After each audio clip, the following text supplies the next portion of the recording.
kami masyarakat Dayak marah. Tidak boleh ada lagi yang menghina Presiden. Halo Bedikers. Beberapa waktu lalu Panglima Jila marah atas pernyataan Roky Gerung yang mengkritik Presiden Joko Widodo dan Ibu Kota Nusantara. Ia mengaku tidak terima dengan pernyataan Roky yang dinilai menghina dan melecehkan pembangunan IKN. Panglima Jila pun meminta pertanggungjawaban Roky Gerung dengan segera meminta maaf secara terbuka. Perkara ini membuat nama Panglima Jila menjadi perbincangan publik. Lantas siapakah sosok Panglima Jila sebenarnya? Mari kita bongkar. Panglima Jila lahir dengan nama Agustinus Jila. Anak pertama dari 6 bersaudara ini adalah cucu dari seorang panglima yang sangat terpandang pada zaman kerajaan. Ayahnya berasal dari Nek Macat, sementara sang ibu datang dari keturunan Nebandong Nematas. Garis keturunan inilah yang membuatnya dipercaya untuk menjadi sosok pemimpin pasukan merah. Walau merupakan keturunan pemimpin yang sangat bersahaja, masa kecil Panglima Jila terbilang kurang beruntung. Kedua orang tuanya hanya petani miskin. Tak jarang sang ayah harus pergi ke tempat yang jauh untuk mencari nafkah dan menghidupi keluarganya. Sebagai anak pertama di tengah hidup yang serba kekurangan, Panglima Jila seringkali mengalah kepada adik-adiknya mengenai makanan. Di saat para adiknya makan nasi, ikan maupun lauk lainnya, Panglima Jila rela hanya makan singkong untuk mengganjal perutnya. Alhasil, Panglima Jila yang masih belia harus mengalami busung lapar dan gagap bicara sampai usia belasan tahun. Lahir di keluarga yang kurang mampu, membuat Panglima Jila tak bisa menempuh pendidikan yang layak. Ia hanya bisa bersekolah sampai menamatkan pendidikan di sekolah dasar. Kendati demikian, Panglima Jila memiliki keahlian dalam mengobati, menolong, dan memulihkan orang. Ia juga merupakan mediator yang dipercaya untuk menaikkan doa maupun permohonan kepada Jubata atau Tuhan. Hanya orang-orang terpilih yang mampu melakukannya, dan Panglima Jila merupakan salah satu di antaranya.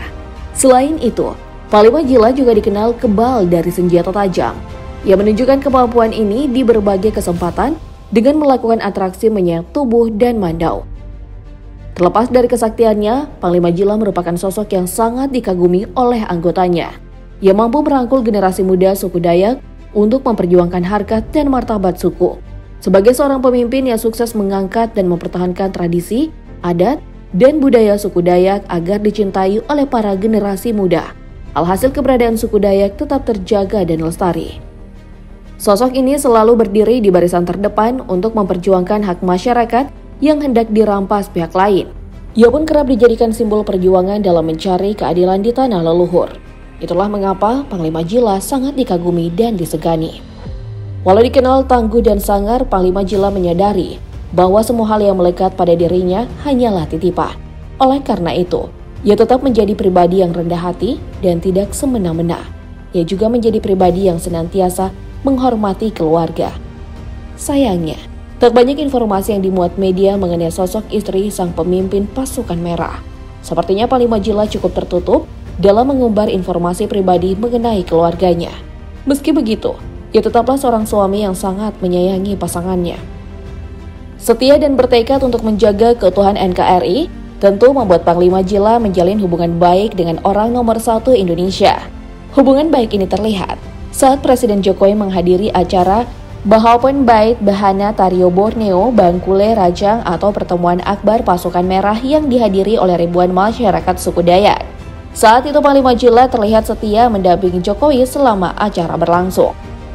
Panglima Jila mengatakan kalau pihaknya siap menjaga Indonesia dan mengawal Jokowi dalam satu komando. Selain itu, Panglima Jila juga menyampaikan dukungannya terhadap pembangunan Ibu Kota Nusantara di Kalimantan Timur. Ia pun menaruh harapan agar keberadaan IKN dapat memberi dampak positif bagi pembangunan infrastruktur dan SDM masyarakat. Presiden itu adalah simbol negara. Menghina presiden sama saja dengan menghina negara. Kami juga tidak terima orang-orang yang mengganggu pembangunan IKN. Tak hanya itu, Panglima Jila dan sang istri menghadiri pernikahan anak bungsu Jokowi, yaitu Kaisang Pangarep dan Erina Gudono. Panglima tampak mengenakan baju batik lengan panjang, sementara sang istri terlihat cantik dalam balutan baju adat suku Dayak. Berbicara soal Panglima Jila, tak akan lengkap tanpa membahas pasukan merah yang dipimpinnya. Pasukan merah bernama Tariu Borneo Bangkule Rajang atau TBBR. Pasukan ini merupakan salah satu pasukan yang paling disegani di suku Dayak. Peran utama pasukan merah adalah membela hak masyarakat adat serta mempertahankan adat istiadat yang mulai tergerus zaman. Pasukan merah sendiri beranggotakan para pemuda suku Dayak yang setia kepada Pancasila, NKRI, dan anti-radikalisme. Panglima Jila melakukan seleksi ketat bagi setiap orang yang ingin bergabung dalam pasukan merah. Sejumlah persyaratan dan tahapan seleksi yang harus dilalui. Selain seleksi kemampuan fisik, anggota pasukan merah harus rendah hati, membela sisi yang benar, tidak radikal, serta menjadi garda terdepan untuk menjaga keutuhan Negara Kesatuan Republik Indonesia. Para calon anggota yang resmi terdaftar harus mengikuti ritual pembersihan. Mereka dimandikan oleh mangku dan ulu balang, yakni pengurus yang memiliki kemampuan di bidang spiritual. Ritual permandian dilakukan di hutan belantara, biasanya di tempat yang dianggap angker dan keramat. Anggota pasukan merah yang telah lulus seleksi kebanyakan memiliki kekebalan dan kekuatan magis. Guna menjaga kemurnian kemampuan magis anggota pasukan merah, mereka memiliki pantangan yang tidak boleh dilanggar. Salah satunya adalah pantangan memakan daging hewan seperti sapi, kerbau, ular, dan anjing. Seperti yang sudah disebut sebelumnya, Panglima Jila memimpin pasukan merah untuk menjaga mempertahankan adat istiadat serta budaya suku Dayak. Suku Dayak adalah penduduk asli yang sudah mendiami Pulau Kalimantan sejak zaman dahulu. Suku Dayak memiliki 268 subsuku yang dibagi menjadi 6 rumpun, yakni rumpun Punan, rumpun Klemantan, rumpun Apokayan, rumpun Murut, dan rumpun Odano. Masing-masing subsuku dan rumpun suku memiliki adat, budaya, serta tradisi yang hampir serupa. Sama halnya dengan suku-suku lain di Indonesia, suku Dayak juga memiliki banyak tradisi. Beberapa di antaranya cukup khas dan terkenal karena keunikannya.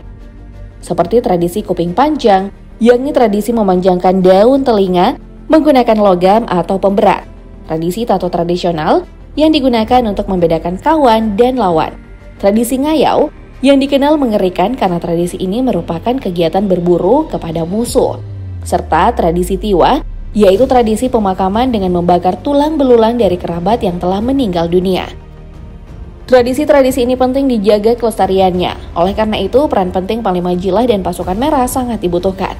Nah, itulah tadi ulasan mengenai Panglima Jila, sosok pemimpin pasukan merah yang disegani masyarakat suku Dayak.